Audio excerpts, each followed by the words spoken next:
Let's do lunges. So obviously the most generic and basic lunge is the walking lunge, and it is exactly how it sounds. So we're going to take a step forward, lunge down. Our knee almost touches the ground, but not quite. Take a step and keep doing it. We want to make sure that this knee doesn't go over our toes.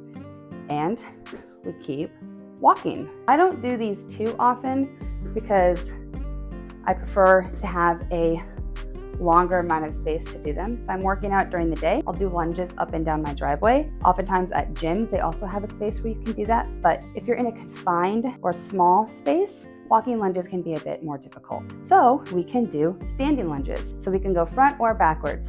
Front and backward, focus on different areas of the legs, but both are effective, so it just really depends on what you prefer. For a back lunge, we're just going to take a step back and lunge.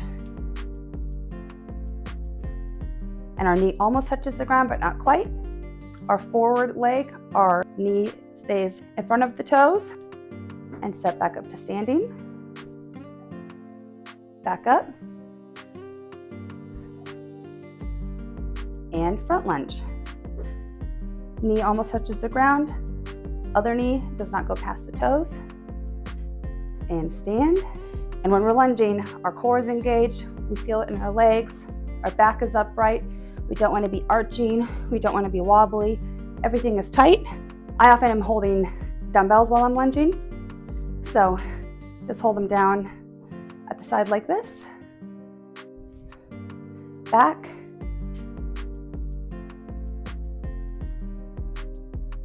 Another variation is stationary lunge. So that is spreading your legs out in the lunge position and just going down and up.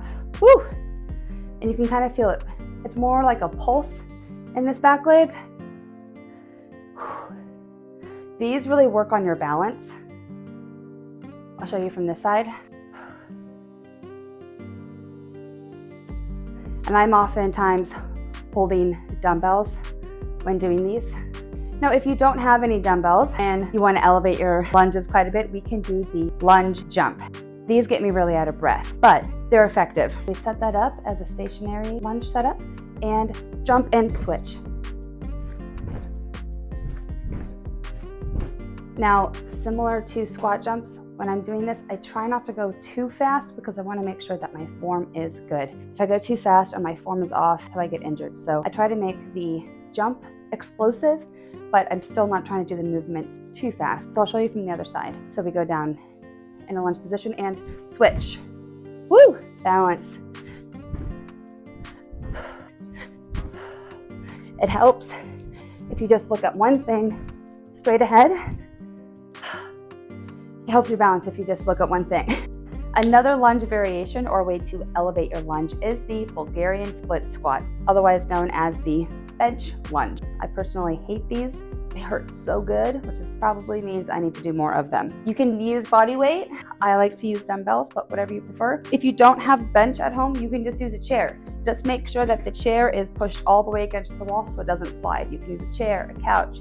If you're on vacation, you can use furniture that's in your hotel room. This is a movement that you can do anywhere, whether it's in a gym, at home, on vacation, anywhere, so it's great.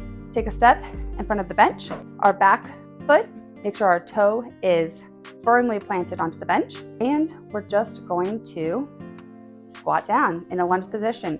And we want to make sure that our front knee does not go over those toes.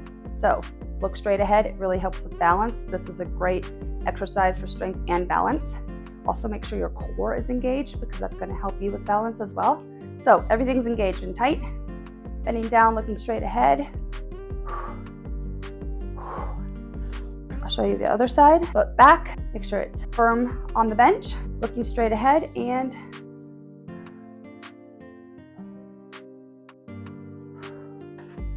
these burn. These really burn. Another leg exercise that I like are step-ups. I've included this in the lunge section because it uses a lot of the same muscles. So oftentimes when I'm working out, I will swap out lunges and I will add in a step-up variation. So if you'd like to mix things up but use the same muscles, this is a good option to do so. If you don't have a bench at home, you can use a chair. Just make sure it's pushed against the wall all the way. And also make sure there's no cushion on the chair or anything that's super, super soft. We want to make sure that the surface we're stepping on is firm, is strong, and it's not going to slide. So just keep that in mind if you're working out from home or in a hotel room or something like that. You can do body weight. I like to use dumbbells, but again, it's whatever you have access to or that you prefer. The first version is just your normal step up. So you're gonna plant one leg on the bench, make sure you're pushing into your toes, and make sure when we step up that our knees are not going over the toes. Like everything else, we wanna make sure that our weight is centered, that we're not leaning forward too much. Our shoulders are back, and we step up. And you're really gonna feel these in your butt and in your legs here. Shoulders back. I'll show you the other leg. And you're really pushing off of your leg that's on the bench. And another way to elevate it is the step kick. These are great for balance because when we're up on the bench, the leg that is on the bench is balancing while the other leg kicks. So I'll show you what I mean. We're gonna step, kick, down, up, kick back, down.